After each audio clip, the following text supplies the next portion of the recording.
Greetings.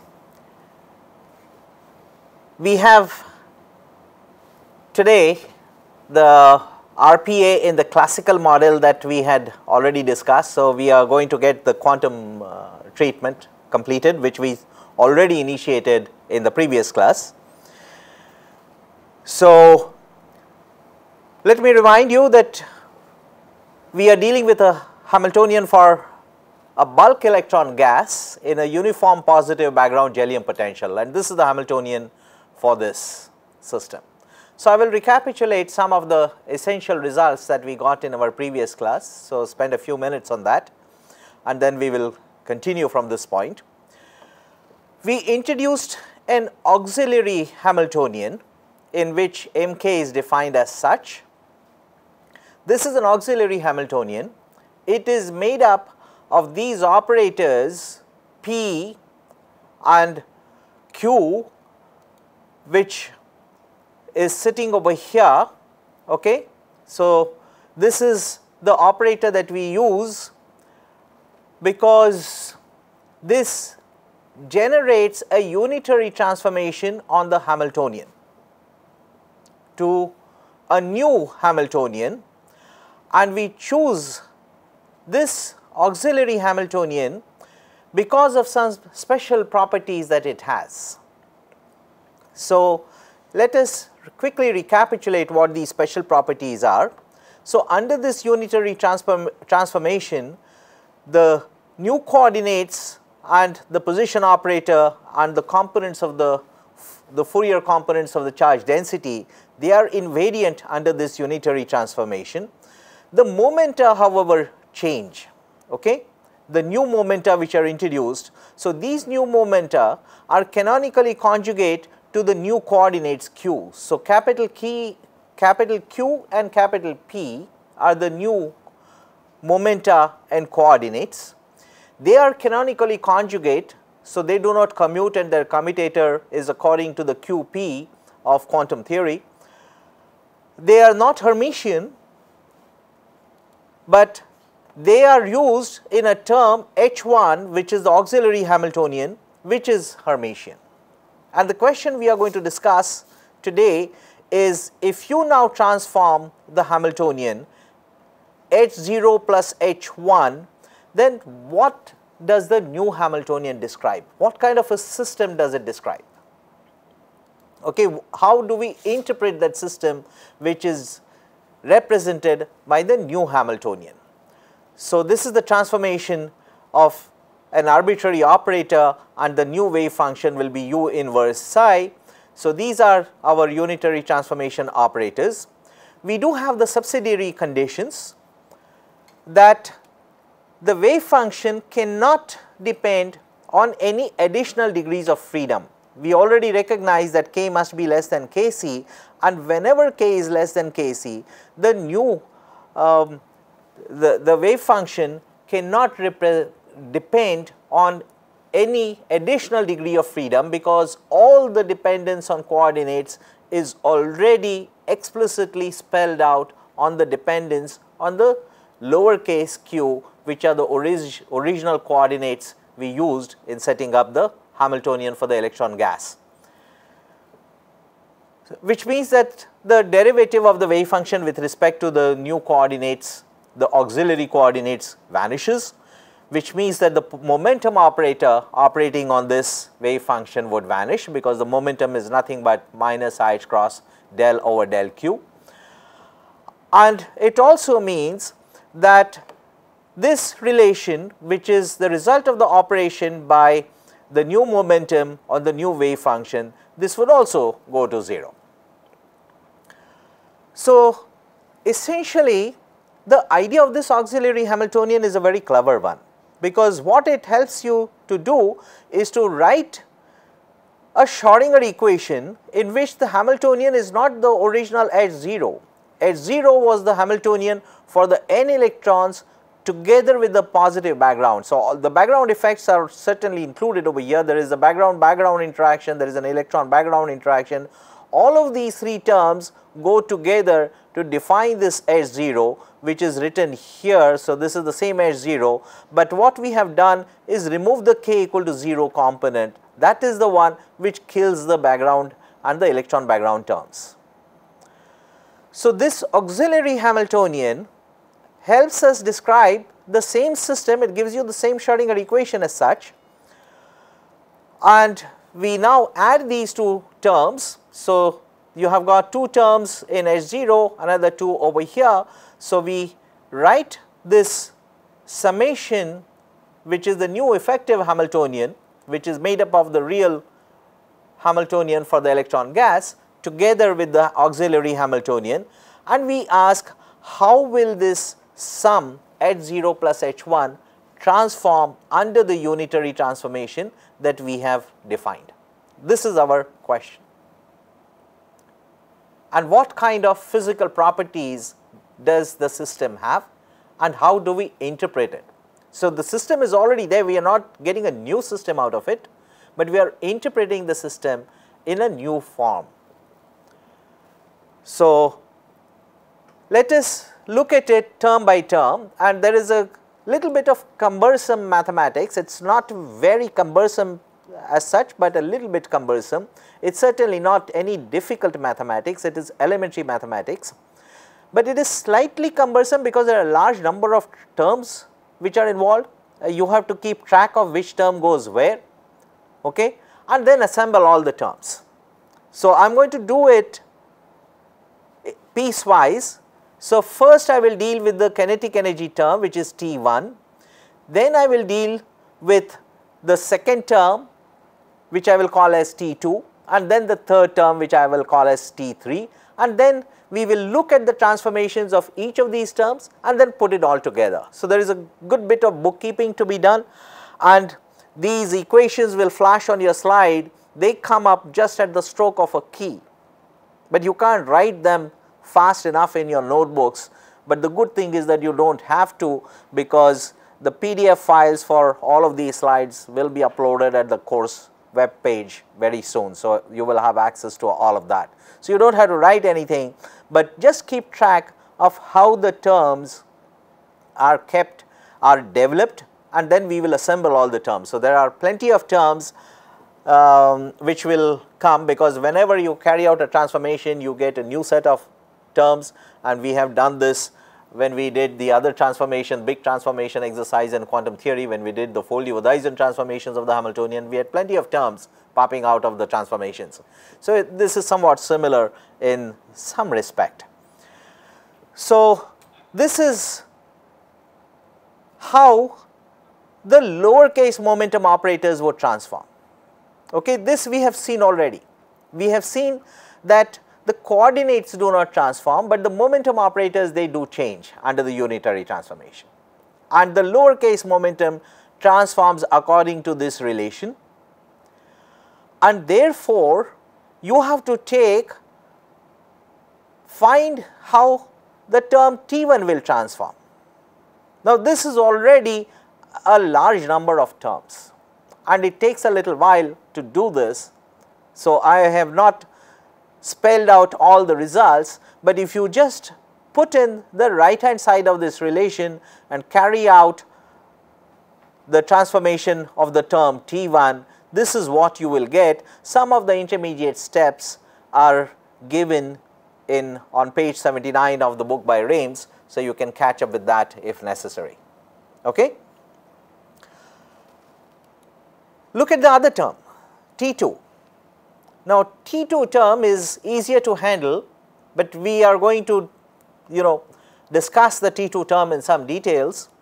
It is easy to handle so far as this transformation is concerned, because it actually remains invariant, because it is made up of the Fourier components of the charge density, and these terms do not transform, Mk does not transform. So, T2 nu will be the same, it will remain invariant. Okay? The first term transforms according to this relation over here.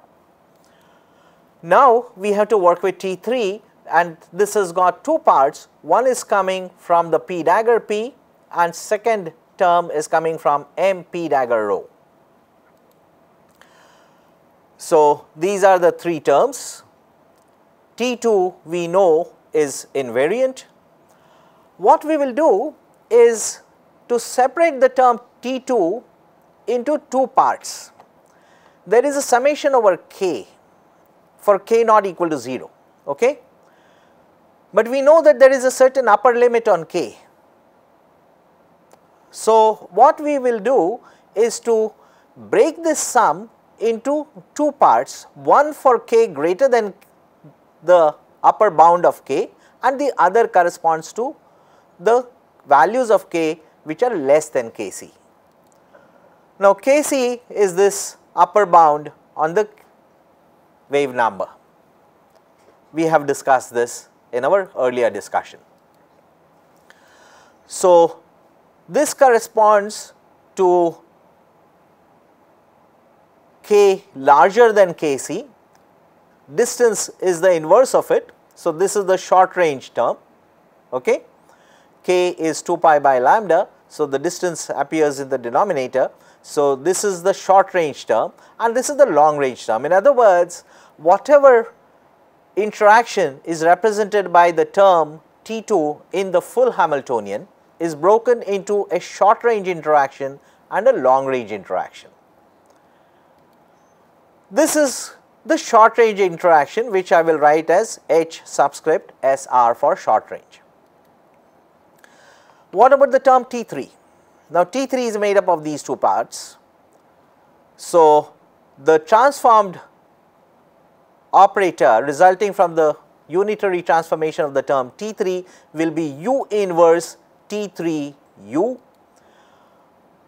So, you need the new momenta, okay, and we know that these new momenta, the uppercase momenta, these are the auxiliary momenta that we introduced.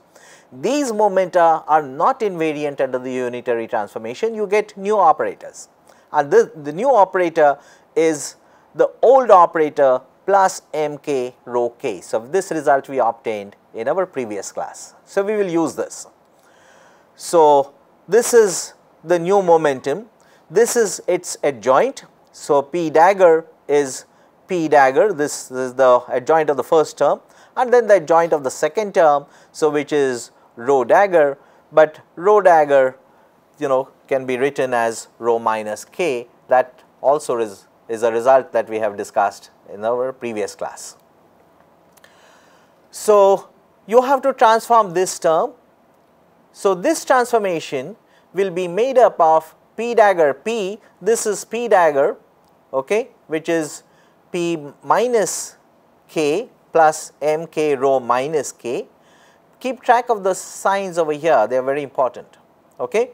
We have the reason you are having this difference over here is because p dagger is p of minus k, right. This is not a self adjoint operator, okay. The auxiliary coordinate and momentum operators capital Q and capital P are not self adjoint, but the Hermitian they generate, the Hamiltonian they generate, the H1, the auxiliary Hamiltonian that they generate is in fact Hermitian.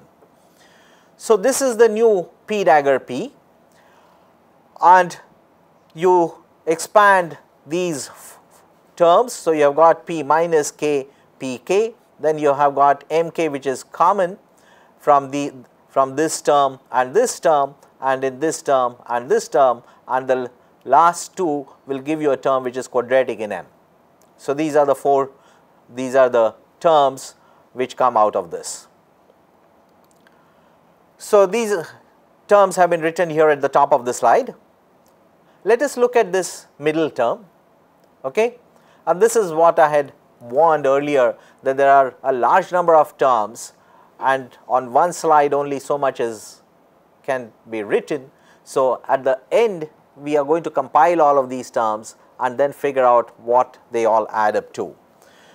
So, you just have to follow the reasoning and how these terms are handled and not to worry about taking down notes and writing them out explicitly, because all of this information is available. So, here you are. So, you have to find what this middle term is and you will have to sum over k for k less than kc. Okay, so this is the summation that you have to carry out.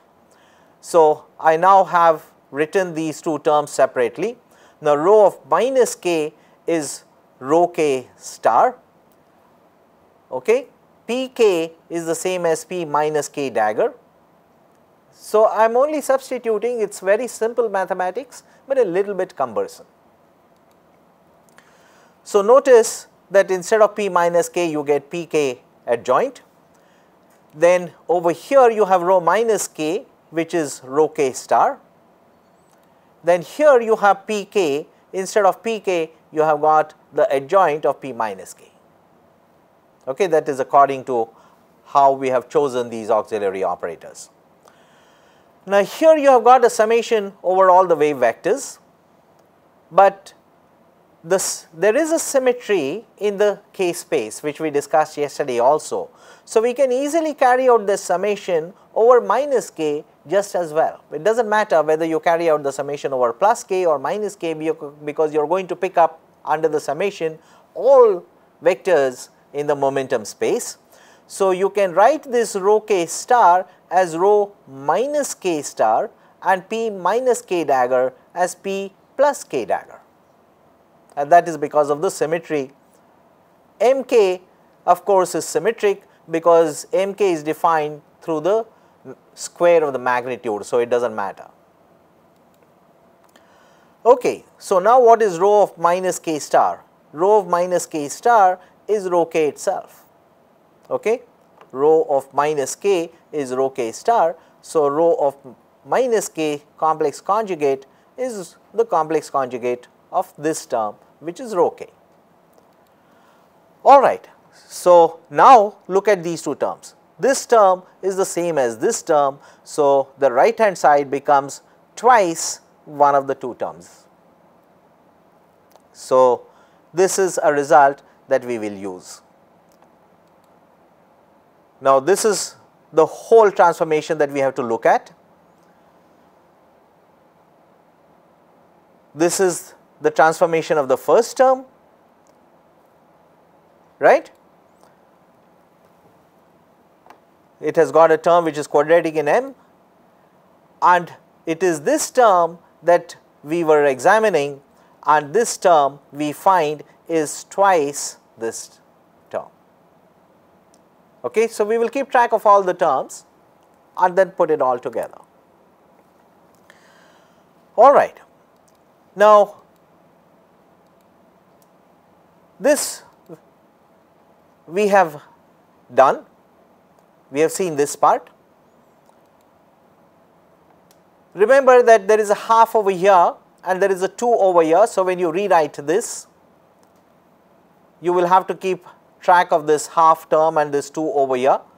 So using this half and this 2 over here, you can write this left hand side, same left hand side as the same first term, and instead of this second term you write this term, but you take care of this half and 2. So this is a sum for k less than kc of mk rho, p dagger rho k, right? So and this is the last term. In the last term we have also made use of what we know about how rho minus k and rho k star are related. They are equal to each other because of our result that we obtained yesterday. Now we have to ask, how does this term transform? Okay, we got this one, we got the first term. We now have to find how the second term transforms, second term in T3, second of the third term if you like. Okay. So here we are, we have to find out the nu, which is the u dagger operating on this, and what will this give us? This is our question now. We have to remember that these are the primary relations that we are using. We know that the new momentum operator is not invariant. You get pk plus mk rho. You have the relation for the adjoint, because it is the adjoint which is important over here in the second term. Okay. So, this adjoint we know how it transforms. We know that pk dagger is not equal to pk because this operator is not self adjoint, it is instead equal to p minus k, right. So, what does it give us? We know that this term, when you transform it, will give you mk rho dagger nu rho k, right. So, it is a transformation of this term, this and this remains invariant. P dagger is given by this right hand side, and we put these two terms over here, and now again you get a term which is linear in M and another term which is quadratic in M. So, now we have got the transformation of this term, but remember there is a minus sign over here. So, when we put all the terms together, we will have to plug in the minus sign. So, this is the transformation of the second term here. These are the primary transformation relations that we are using. P minus k is the same as pk dagger, right, because this operator is not self adjoint. You have got the quadratic term here. Rho minus k is the same as rho k star. So, you have got the Fourier component rho k complex conjugated, and this is rho k. Now, we need the minus sign. So, let us put it here. So, this is the minus sign. So, you get a minus sign behind this and a minus sign behind this. Earlier we have already found this term. So, now you can get the complete transformation of the term T3. So, essentially we wrote the expression for the transformed term T1, T2 was invariant, and the transformation of T3 is given on this slide over here. Okay. So, now we have got all the terms, right. You have to remember that k, the magnitude of k, this summation is restricted to k less than kc.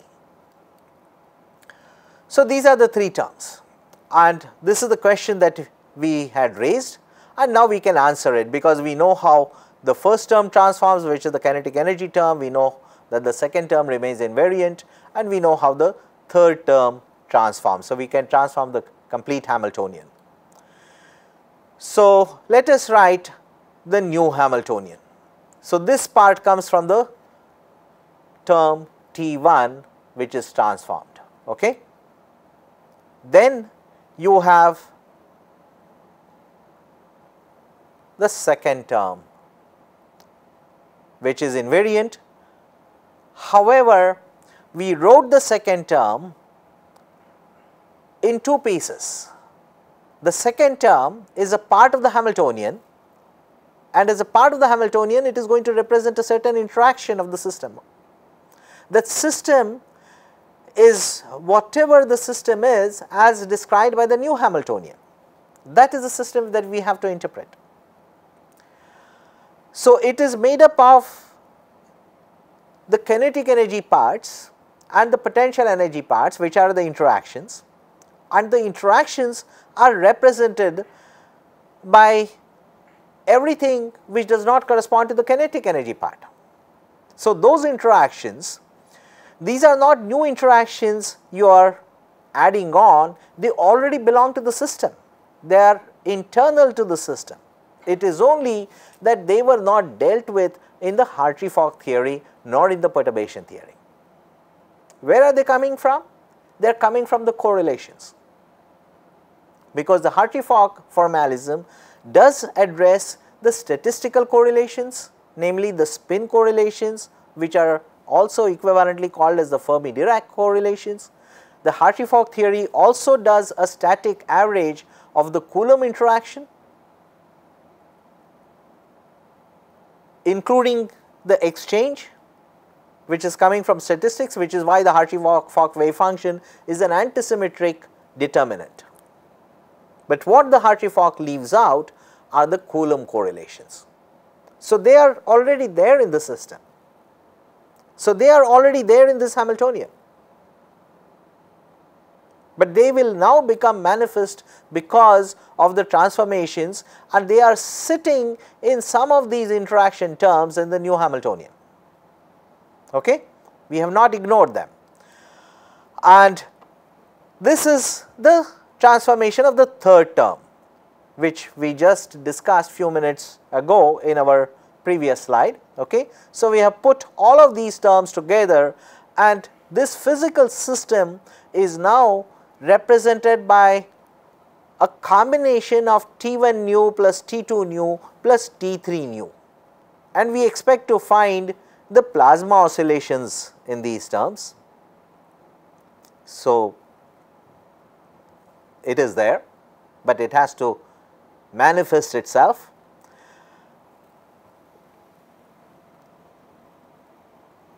Right?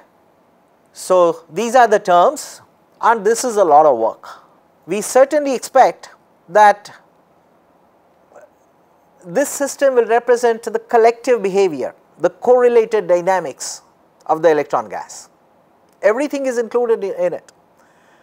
The electron-electron interaction, the electron background interaction, the background-background interaction. So, this is the Hamiltonian for the full system. It is exact. There is nothing is, no approximation made so far. It is exact, but it is a lot of terms, and what is the physical content of each term is not very apparent, at least in the form in which these terms present themselves to us on this slide. Now, good thing is that this term cancels this, so there is some relief. Okay? If you notice, this is the same term as this comes with a plus sign, this comes with a minus sign, so you can cancel them. Okay? So, there is some relief. Now, what else can we do to simplify them? Because there are too many terms, and you have to recognize some patterns in them. First term, that is summation is over k, which is less than kc. So this transform from the new one to the old one. The new one. No, you even in that you still have the summation which is less than kc. It is only the second term in which you have separated the summations over k less than kc and summation greater than kc. Those two terms. So in these two terms, you have got the same range of k. Okay, this part is already recognized as the short range part.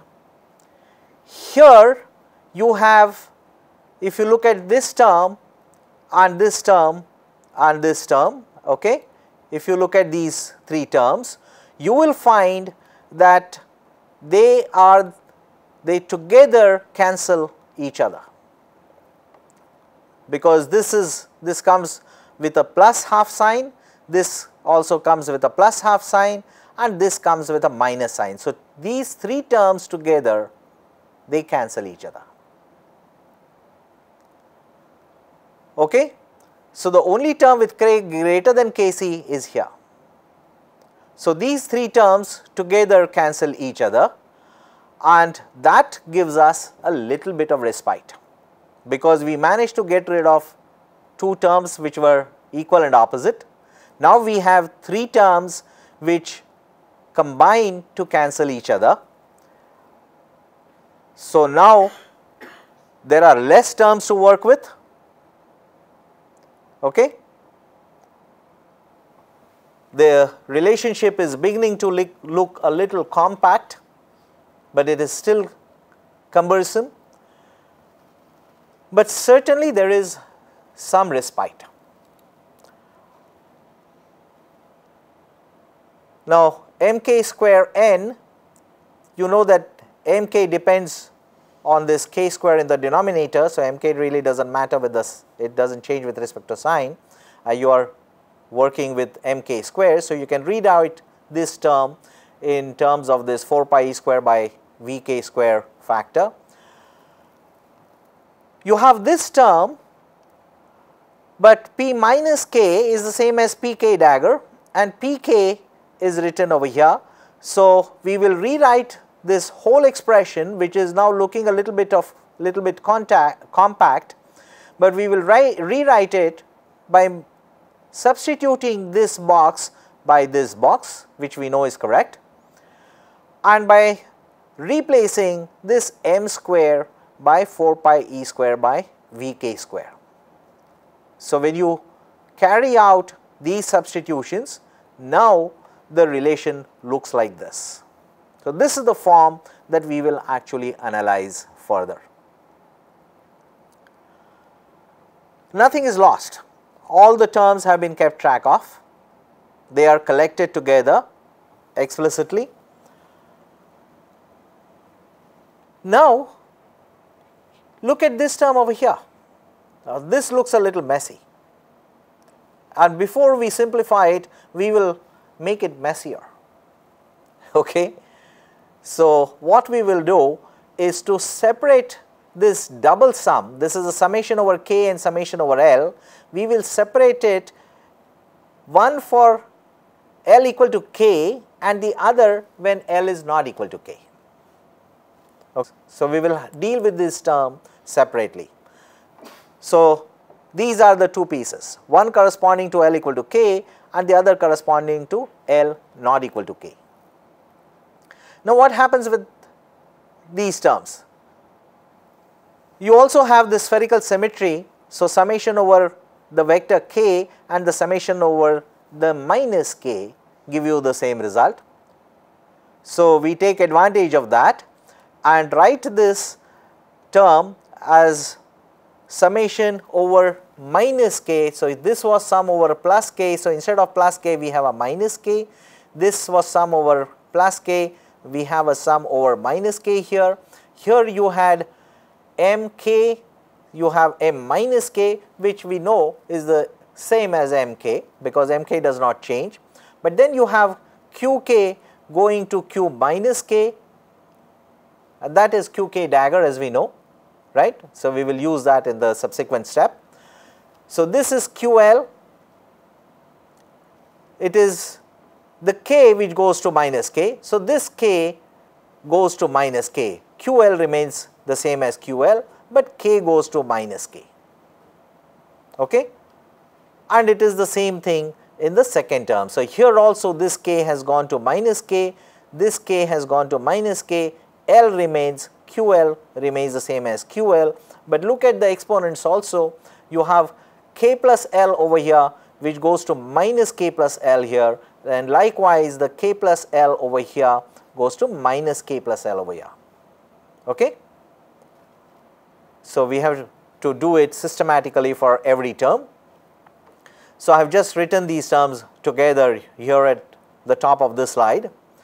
Now, notice that there is a minus sign here and a minus sign here. So, these two minus signs will give a plus sign for the first term. Likewise, there is a minus sign here and a minus sign here. So, again you get a plus sign, right. What else? You have L equal to k over here. So, you will get k dot k. So, you get a k square. What else do you have? You have got L equal to k here as well, right. So, L minus k will give you 0. So, you get e to the power 0 here. So, you get a factor of k square because of this, and you get e to the power 0, which is equal to 1, which means that you are going to add 1 to itself as many times, right. So, you have for L equal to k you will get e to the 0, and when you add 1 to itself as many times, and how many times would you add 1 to itself? As many as the single particle fill states are, as occupation number states are. So, that will give you the total number of electrons. This is the k square coming from this L dot k when L is equal to k. So, you have got the k square.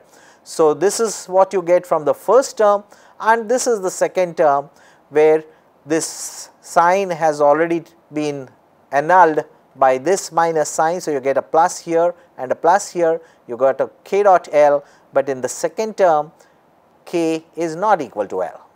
So, these are the two terms. Mk of course does not change when the vector k goes to minus k. And now we use the spherical symmetry again and go back to the plus k notation. So, we had done this intermediate step just for some intermediate convenience that we got.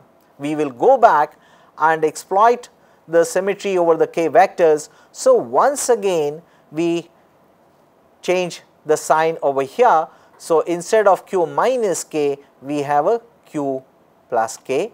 This is the term corresponding to L equal to k. So, this becomes qk. So, you get a quadratic term in qk here. This is q dagger q, but this is not self adjoint. And then you have got a k square coming from this L dot k for L equal to k. From here you get 1, and this 1 has been added to itself n times, giving you this factor n over here. So, this is the summation of the two terms. Now, put all of those terms over here now. So, all the terms are kept track of now. The transformation of T1, the transformation of T2 and the transformation of T3, and all of these terms are together over here. Now, this term looks a little complicated, right? This is the messy term. It is quadratic in the coordinate, in the auxiliary coordinate q. This is the one which we separated in k equal to L and k not equal to L terms, right? And on separation it gave us a combination of this term, and this new Hamiltonian is now rewritten. Everything else is written as the same, but this part is now written separately in two pieces, one term coming from k equal to L and the other coming from k not equal to L. So, all the terms are over here. Now, this looks a little better, but not quite. And I think we have done a lot of bookkeeping. We have to put all of these terms together and figure out how to deal with this. So, I think this is a good point to take a break and then continue from this point in the next class. So, in the meantime, that gives us a little bit of breathing time to make sure that we have kept track of all the terms and we have not lost any term. This Hamiltonian is completely exact. There is no approximation made anywhere. Only the auxiliary terms have been added. They are added because h0 plus h1 psi is equal to E psi. There is no problem there. And h1 has to be Hermitian, otherwise you cannot use this result. So, we do have a Hermitian h1, which is the one we are working with. You are not measuring these auxiliary momenta, so they are not Hermitian, and that does not worry us, but they are used as an intermediate mathematical step, and we now have the transformed Hamiltonian. But the transformed Hamiltonian has a form, and we still have to work with these terms a little bit, figure out how to rearrange these terms, which we will be doing in the next class. So, until then, I will take a break. If there is any question, I can take it now. In the next class, I will be concluding unit 3 on the RPA, okay, because we are almost there. So, this is the completely quantum treatment. We began with a Hamiltonian, we carried out transformations of the Hamiltonian. We will now do the random phase approximation, and we will see how it leads us to the collective oscillations, to the correlated dynamics of the electron gas. So, we go beyond the Hartree-Fock, and that enables us to take account of the electron correlations which we had ignored earlier on. So, thank you very much, and we will take it from here in the next class.